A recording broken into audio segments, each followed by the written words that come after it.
എല്ലാവർക്കും ക്രിസ്തയേശുവിൽ വീണ്ടും എൻ്റെ സ്നേഹവന്ദനം. നാം ഇന്ന് എഫേസ്യർ ലേഖനം 4-ാം അധ്യായം ആരംഭിക്കുകയാണ്. അതിലേക്ക് പ്രവേശിക്കുന്നതിന് മുമ്പ് പൗലൂസ് പലപ്പോഴും തന്നെ മറ്റുള്ളവരുടെ മുമ്പിൽ പരിചയപ്പെടുത്തുന്നത് വ്യത്യസ്തമായ രീതികളിലാണ്. 1-ാം അധ്യായത്തിൽ പൗലൂസ് തന്നെ പരിചയപ്പെടുത്തുന്നത് ഇങ്ങനെയാണ്: ദൈവേഷ്ടത്താൽ ക്രിസ്തയേശുവിൻ്റെ അപ്പോസ്തലനായ പൗലൂസ്.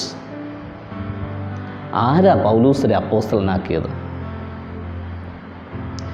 അപ്പോസ്തലിക ശുശ്രൂഷയാണ് തന്നിൽ ദൈവം വെളിപ്പെടുത്തിയിരിക്കുന്നത്, അല്ലെങ്കിൽ അപ്പോസ്തലനായ പൗലൂസിലേക്ക് കൈമാറിയത് ഒരു അപ്പോസ്തലിക ശുശ്രൂഷയുടെ അനോയിൻറ്റിംഗ് ആണ് എന്ന് ആത്മാവിൻ്റെ ഒരു വ്യക്തതയും ഉറപ്പും പൗലൂസിനുണ്ടായിരുന്നു. അതുകൊണ്ട് ഞാനും യേശുവിൻ്റെ ശിഷ്യന്മാരെ പോലെ ഒരു അപ്പോസ്തലനാണ് എന്ന് പറയാനായിട്ട് പൗലൂസ് ശങ്കിക്കുന്നില്ല.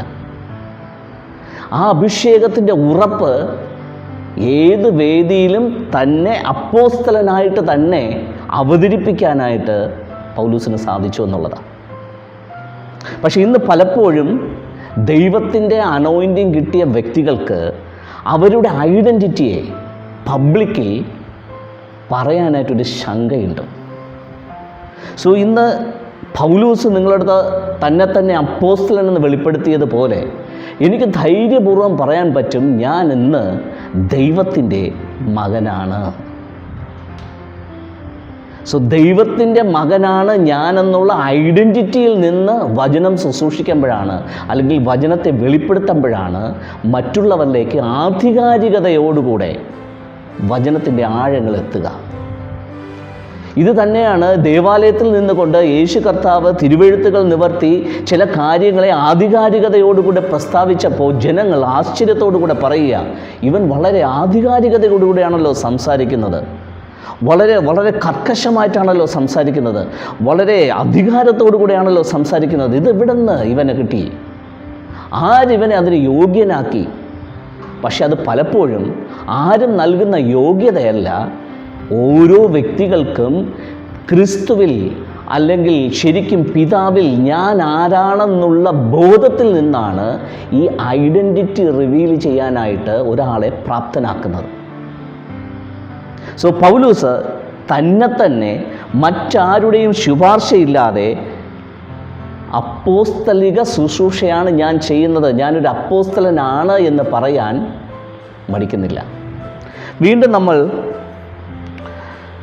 എഫേസ്യർ ലേഖനം 3-ാം അധ്യായത്തിലേക്ക് എത്തുമ്പോൾ ശരിക്കും പൗലൂസ് എന്ന് പറയുന്ന വ്യക്തിയെ ജാതികൾക്ക് വേണ്ടി യേശു കർത്താവ് തിരഞ്ഞെടുത്തു എന്ന് പറയാൻ മടിക്കുന്നില്ല. ഇത് പറയുമ്പോൾ അതിൻ്റെ ശരിക്കുമുള്ള ബാക്ക്ഗ്രൗണ്ട് നമ്മൾ മനസ്സിലാക്കിയാൽ, ഒരു യഹൂദനായ, വെറും യഹൂദനല്ല, പരീശനായ, യഹൂദ മതത്തിനകത്ത് ചെറുപ്പം മുതലേ പരിചരിച്ചു വന്ന ആചാരാനുഷ്ഠാനങ്ങളെല്ലാം അതുപോലെ നിവർത്തിച്ച് പരീശന്മാരിൽ ശ്രേഷ്ഠനായ ഒരു വ്യക്തിയാണ് തന്നെ ജാതികളുടെ ഇടയിലേക്ക് ശുശ്രൂഷിക്കാനായി യേശുക്രിസ്തു തിരഞ്ഞെടുത്തിരിക്കുന്നു എന്ന് പറയുമ്പോൾ, ഇത് യഹൂദന്മാരെ സംബന്ധിച്ചിടത്തോളം ഈ ഒരു പ്രസ്താവന ചില്ലറ പ്രശ്നങ്ങളൊന്നും അല്ല പൗലൂസിൻ്റെ നേരെ ഉണ്ടാക്കുക. ജാതികളുടെ അടുത്ത് പോകുന്നതോ സമ്പർക്കം ചെയ്യുന്നതോ അവരുമായിട്ട് സംസാരിക്കുന്നതോ പോലും വിലക്കുള്ള യഹൂദ മതത്തിൽ വിശ്വസിക്കുന്ന ഒരു പൗലൂസാണ് ഇത് പറയുന്നതെന്ന് ഓർക്കുക. പൗലൂസ് അങ്ങനെ തന്നെ ജാതികളുടെ അപ്പോസ്തലനായിട്ട് യേശു കർത്താവ് തന്നെ നിയമിച്ചതിൻ്റെ ഉറപ്പോടുകൂടെ പ്രസ്താവിക്കുന്നു. ഇത് കഴിഞ്ഞിട്ടാണ് നമ്മൾ 4-ാം അധ്യായത്തിലേക്ക് വരുന്നത്.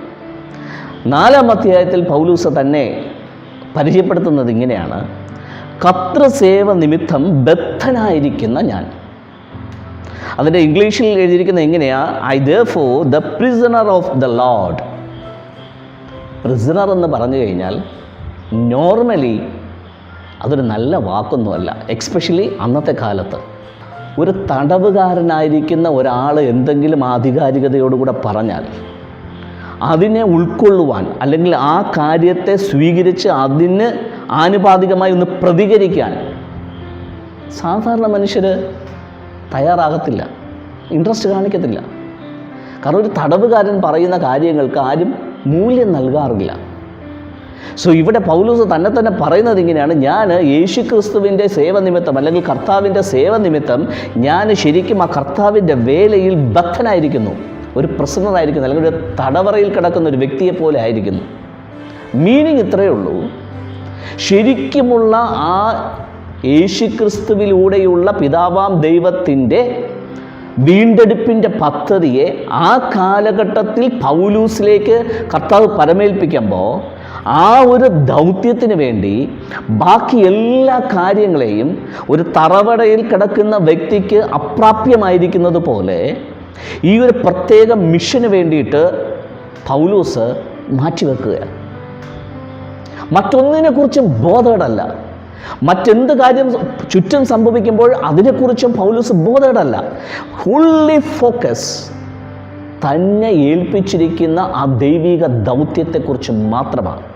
അതിനുവേണ്ടി എന്ത് പെയിൻ എടുക്കാനും എന്ത് കഷ്ടം അനുഭവിക്കാനും ഏതൊക്കെ തരത്തിലുള്ള സാഹചര്യങ്ങളിലൂടെ കടന്നു പോകാനും താൻ മടിക്കുന്നില്ല. സോ ഇവിടെ ഇന്ന് ഞാൻ നിങ്ങളോട് പറയാൻ ആഗ്രഹിക്കുന്ന ഏറ്റവും സ്പെസിഫിക് ആയിട്ടുള്ള കാര്യം, പൗലോസ് തന്നെ ഏൽപ്പിച്ചിരിക്കുന്ന ദൗത്യത്തെക്കുറിച്ചിട്ടുള്ള എരിവ്. അത് പുള്ളിക്കാരനെ ഏത് കാര്യം ഏൽപ്പിച്ചാലും അങ്ങനെ ഒരു എരിവുള്ള വ്യക്തിയാണ്. പണ്ട് ന്യായപ്രമാണത്തിന് വേണ്ടി എരിവുള്ളവനായിരുന്നു. ശരിക്കുമുള്ള ദൈവത്തെ അറിയാതെ ആ ദൈവത്തിന് വേണ്ടി എരിവ് കാണിച്ച് നടന്നവനായിരുന്നു.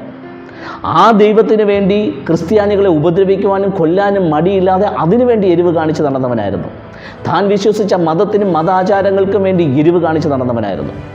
ഇപ്പോൾ ശരിക്കും അവനൊരു ആത്മബോധമുണ്ടായപ്പോൾ, തന്നെ ആ ദൈവം നേരിട്ട് ഏൽപ്പിച്ച ആ ശരിക്കുമുള്ള ദൈവിക പദ്ധതിയുടെ മൂല്യം തിരിച്ചറിഞ്ഞപ്പോൾ അതിനു വേണ്ടി തൻ്റെ പ്രാണനെപ്പോലും മാറ്റിവെച്ചുകൊണ്ട്, അതിനെ കേവലമാക്കിക്കൊണ്ട്, താൻ കുഞ്ഞുനാൾ മുതലേ ആർജിച്ച എല്ലാ പാണ്ഡിത്യവും യഹൂദ മതത്തിലുള്ള എല്ലാ കാര്യങ്ങളെയും ചപ്പും ചവറുമെന്നെണ്ണീട്ട് ശരിക്കും ദൈവം തന്നെ ഏൽപ്പിച്ച പദ്ധതിക്ക് വേണ്ടിയിട്ട് മാത്രം താൻ തന്നെ തടവറ പോലുള്ള ഒരു അന്തരീക്ഷത്തിൽ ആ ദൗത്യത്തിന് വേണ്ടി തന്നെ എടുത്ത് ആ ഒരു ബൗണ്ടറിക്കകത്ത് നിർത്തിയിട്ട് ബാക്കി എല്ലാത്തെയും എക്സ്ക്ലൂഡ് ചെയ്തിട്ട് ആ ഒരൊറ്റ കാര്യത്തെ മാത്രം ഫോക്കസ് ചെയ്ത് പൗലോസ് മുമ്പോട്ട് പോകുന്ന ആ കാര്യത്തെക്കുറിച്ചാണ് പൗലോസ് ഇവിടെ പ്രതിപാദിക്കുന്നത്.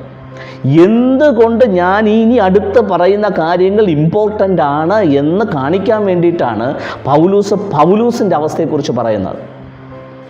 സോ ഒരു തടവറയിൽ കിടക്കുന്ന വ്യക്തിക്ക് ബാക്കി എല്ലാ കാര്യങ്ങളും നിക്ഷിപ്തമായിരിക്കുന്നത് പോലെ അല്ലെങ്കിൽ അപ്രാപ്യമായിരിക്കുന്നത് പോലെ പൗലൂസ് തന്നെ ഏൽപ്പിച്ച ദൗത്യത്തിന് വേണ്ടിയിട്ട് ബാക്കി എല്ലാ കാര്യങ്ങളെയും മാറ്റിവെച്ച് ഈ ഒറ്റ ലക്ഷ്യത്തിന് വേണ്ടി മുമ്പോട്ട് പോകുന്ന ആ പൗലൂസ്, അത്രയും തീവ്രതയിൽ നിൽക്കുന്ന പൗലൂസ് പറയുകയാണ് ബാക്കിയുള്ള കാര്യങ്ങൾ. അപ്പോൾ ബാക്കിയുള്ള കാര്യങ്ങളെക്കുറിച്ച് നമ്മൾ പഠിക്കുമ്പോൾ പൗലൂസിൻ്റെ ഹൃദയത്തിനകത്തുള്ള തീവ്രത മനസ്സിലാക്കാതെയാണ് നമ്മൾ താഴോട്ട് വായിച്ചു കഴിഞ്ഞാൽ ഒരിക്കലും അതിന് പ്രസക്തി ഇല്ലാതെ പോകും. സോ ഇതാണ് ഇന്നത്തെ ഇൻട്രൊഡക്ഷൻ. ആ പൗലൂസ് എന്താ പറയുന്നത്, എന്താ പ്രബോധിപ്പിക്കുന്നത്? ശരിക്കും നിങ്ങളെ വിളിച്ചിരിക്കുന്ന വിളിക്ക് യോഗ്യമാം വണ്ണം, ബാക്കി നമുക്ക് അടുത്ത ആഴ്ചയിൽ നോക്കാം. സോ ഇന്ന് ഈ ഒരു കാര്യം കൂടെ പ്രതിപാദിച്ചിട്ട് ഞാൻ ഈ ഇന്നത്തെ ടോപ്പിക്ക് നിർത്താമെന്ന് വിചാരിക്കുന്നു. നിങ്ങളെ വിളിച്ചിരിക്കുന്ന വിളിക്ക് യോഗ്യമാം വണ്ണം. നിങ്ങളെന്തിനാണ് കർത്താവ് വിളിച്ചിരിക്കുന്നത്?